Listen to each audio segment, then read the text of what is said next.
जय श्री कृष्णा।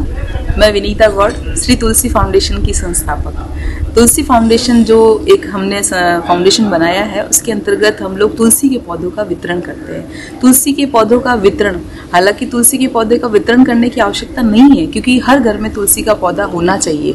लेकिन सनातन संस्कृति की जो पहचान विलुप्त होती जा रही है, उसे वापस जागृत करने के लिए हम तुलसी के पौधों को नव वर्ष पर तिलक लगाकर भेंट करेंगे, ताकि तुलसी का पौधा आपके घरों में जाए और उसका आप संरक्षण करें, उसका आप संग्रहण करें। तो ये सारी चीज़ों के लिए हमने तुलसी के पौधों को वितरण करने का एक विचार लाया है। श्री तुलसी फाउंडेशन के द्वारा नव वर्ष पर हम लोग 1111 तुलसी के पौधे जो है उसका वितरण करेंगे जोधपुर के अलग अलग 10 स्थानों पर।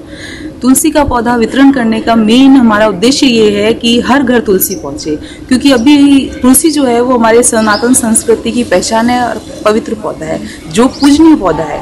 क्योंकि तुलसी को हम लोग हरि प्रिया और विष्णु प्रिया भी कहते हैं। जिस घर में तुलसी का वास होता है, उस घर में ठाकुर जी का वास जरूर होता है, क्योंकि ठाकुर जी को जो हम प्रसाद चढ़ाते हैं, भोग चढ़ाते हैं, उसके अंदर भी हम तुलसी पत्र रखकर उन्हें भोग लगाते हैं। यदि हमने तुलसी पत्र नहीं रखा तो ठाकुर जी उस भोग को अर्पित नहीं करते हैं। तो इसीलिए तुलसी जो है वो बहुत ही पवित्र पौधा है, इसी को भी एक दिव्य पौधे के रूप में माना जाता है। लेकिन अभी हम लोग देख रहे हैं कि हमारी सनातन संस्कृति और हमारे हिंदू घरों में से ही तुलसी का पौधा जो है वो विलुप्त होता जा रहा है। क्यों जा रहा है? क्योंकि हमने हमारे बच्चों को ये संस्कार नहीं दिए, या हमने हमारे बच्चों को तुलसी के पौधे के बारे में, तुलसी का पौधा हमारे लिए क्यों उपयोगी है, वो सनातन संस्कृति में एक पवित्र पौधा क्यों है, ये चीजें हमने उन्हें नहीं बताई है। तो हमें हमारे बच्चों को इन चीजों के बारे में ज्ञात करवाना जरूरी है।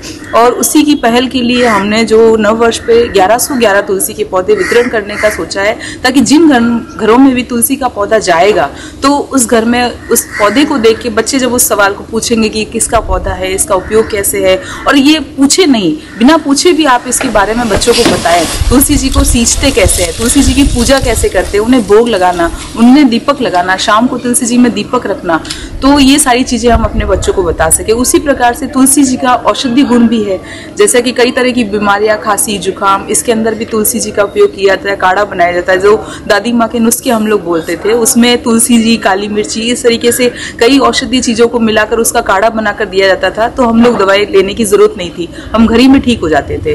तो इसी प्रकार से तुलसी जी के कई रूप है और कई उनके उपयोग है, उससे कई फायदे हैं, और ये सारे फायदे हमें अपने बच्चों को बताना जरूरी है और उन्हें इसका संस्कार देना जरूरी है। इसी तरीके से हम हर घर तुलसी पहुंचाना चाहते हैं। जिस घर में भी तुलसी का पौधा होगा, उस घर में विष्णु का वास होगा, उस घर में देवताओं का वास होगा। बच्चों की बुद्धि, बच्चों का अंदर जो संस्कार है वो अच्छे से आएंगे और उसे आगे बढ़ाने में भी हमें मदद मिलेगी। और आप लोगों से भी यही आग्रह करते हैं कि आप भी तुलसी के पौधों को अपने मित्रों, परिजनों, रिश्तेदारों को भेंट करें और उसे, उस पौधों को आगे उसका विकास करने, उसके बारे में बताएं और उसे फैलाएं।